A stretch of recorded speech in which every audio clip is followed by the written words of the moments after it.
Hi friends, welcome back to Febin's kitchen. ഇന്ന് നമ്മളിവിടെ ഉണ്ടാക്കാൻ പോകുന്നത് കല്ലുമ്മക്കായ് നിറച്ചതാണ്. മലയാളികളുടെ ഏറ്റവും ഇഷ്ടപ്പെട്ട ഒരു വിഭവമാണ് കല്ലുമ്മക്കായ് നിറച്ചത്. അതിന്ന് നമുക്ക് എങ്ങനെ ഉണ്ടാക്കാം എന്ന് നോക്കാം. അതിന് വേണ്ട ഇൻഗ്രീഡിയൻസ്, ഫസ്റ്റ് തന്നെ നമ്മൾ കല്ലുമ്മക്കായ നല്ലോണം വാഷ് ചെയ്ത് ക്ലീൻ ചെയ്തെടുത്തതാണ് ഇത്. പിന്നെ നമുക്ക് വേണ്ടത് റൈസാണ്. റൈസ് നമ്മൾ ചോറിന് ഉപയോഗിക്കുന്ന ഏത് റൈസ് ആയാലും കുഴപ്പമില്ല. പിന്നെ നമുക്ക് വേണ്ടത് തേങ്ങ വേണം, സവാള വേണം, പെരിഞ്ചീരകം വേണം. മസാലയ്ക്ക് വേണ്ടി നമുക്ക് മഞ്ഞൾപ്പൊടി, മുളക് പൊടി, ഉപ്പിൻ്റെ പൊടി, ഇവയാണ് നമുക്ക് ആവശ്യം. ഇനി നമ്മൾ ഫസ്റ്റ് സ്റ്റെപ്പ് എന്താണെന്ന് വെച്ചാൽ, ഫസ്റ്റ് തന്നെ നമ്മൾ റൈസ് ഒരു 3 മണിക്കൂർ നല്ല ചൂടുവെള്ളത്തിൽ സോക്ക് ചെയ്ത് വെക്കണം.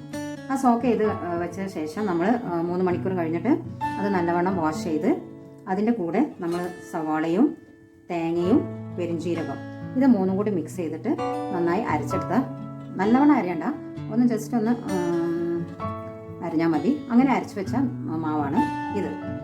ഇത് നമ്മൾ എങ്ങനെയാണ് ചെയ്യേണ്ടതെന്ന് വെച്ചാൽ, നല്ലോണം ക്ലീൻ ചെയ്ത കല്ലുമ്മക്കായാണത്.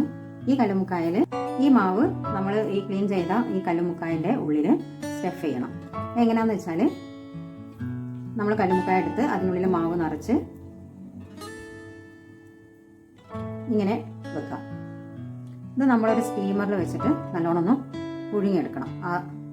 എങ്ങനെയാണെന്ന് വെച്ചാൽ നമുക്ക് ഞാൻ പുഴുങ്ങിയിട്ട് വരാം. ഓക്കെ, നമ്മൾ കല്ലുമ്മക്കായ എല്ലാം ഇതേമാതിരി സ്റ്റഫ് ചെയ്ത് വെച്ചതാണ്. അത് നമുക്കിനി ഇതിൽ ബോയിൽ ചെയ്തിട്ട് ഒന്ന് എടുക്കാം. നമ്മൾ പുഴുങ്ങിയെടുത്ത കല്ലുമ്മക്കായാണ് ഇത്. ഇങ്ങനെയാണ് വരിക. ഇത് നമ്മൾ എന്താ ചെയ്യേണ്ടതെന്ന് വെച്ചാൽ, ഇതിൻ്റെ ഉള്ളിൽ നിന്ന് ഈ തൊലി ഇങ്ങോട്ടേക്ക് എടുക്കണം. ഇങ്ങനെയാണ് വരിക. ഇത് നമ്മൾ മസാല ഉണ്ടാക്കിയിട്ട് ആ മസാലയിലൊന്ന് കവർ ചെയ്തിട്ട് ഓയിൽ മുക്കി പൊരിക്കുക വേണ്ടത്. ഞാൻ ഓയിൽ പറയാൻ വിട്ടുപോയി. ഓയിൽ വേണം കേട്ടോ. ഓയിലാണ് പൊരിച്ചെടുക്കുന്നത്. നമ്മളിങ്ങനെ ക്ലീൻ ചെയ്ത് ഇനി വെക്കാം. നമ്മൾ ക്ലീൻ ചെയ്ത് വെച്ചതാണ് ഇത്. ഇതിൻ്റെ എല്ലാത്തിൻ്റെയും മരുന്ന് ഞാൻ തൊലി കളഞ്ഞു വൃത്തിയാക്കി വെച്ചു. ഇനി നമുക്കിതിനെ ഒരു മസാല റെഡിയാക്കണം. അതിന് വേണ്ടിയിട്ട് മഞ്ഞൾപ്പൊടി, സാധാരണ നമ്മൾ മീനൊക്കെ ഉണ്ടാക്കുന്ന മസാല, സെയിം മസാല തന്നെ, മുളക് പൊടി, മഞ്ഞൾപ്പൊടി, ഉപ്പുപൊടി, ഇവ മിക്സ് ചെയ്ത് കുറച്ച് വെള്ളം ഒഴിച്ച് മിക്സ് ചെയ്യാം.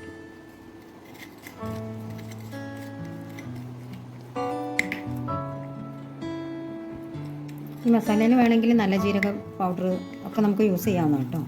ഓരോരുത്തരുടെ ഇഷ്ടത്തിനനുസരിച്ചിട്ട് ചെയ്യാം.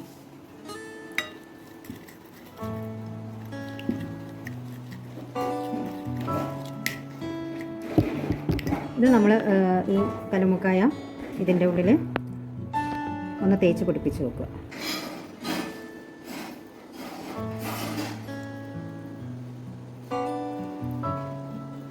എല്ലാ കല്ലുമ്മക്കായും ഇതേമാതിരി തേച്ച് പിടിപ്പിക്കുക. ഇത് നമുക്ക് ഒരു കടയെടുത്ത് അതിൽ ഓയിൽ ഒഴിച്ചിട്ട് അതിലൊന്ന് മുക്കി ഇതൊന്ന് മുങ്ങിപ്പൊരിക്കണം. നമ്മളെ സ്പൈസി കല്ലുമ്മക്കായ ഇവിടെ റെഡി ആയിട്ടുണ്ട്. എല്ലാവരും ഉണ്ടാക്കി നോക്കുക. ഇഷ്ടമായാൽ ലൈക്ക് ചെയ്യുക, ഷെയർ ചെയ്യുക, സബ്സ്ക്രൈബ് ചെയ്യുക. എന്ത് സംശയങ്ങളുണ്ടെങ്കിലും നിങ്ങൾക്ക് കമൻറ്റ് ബോക്സിൽ അറിയിക്കാവുന്നതാണ്. Thanks for watching.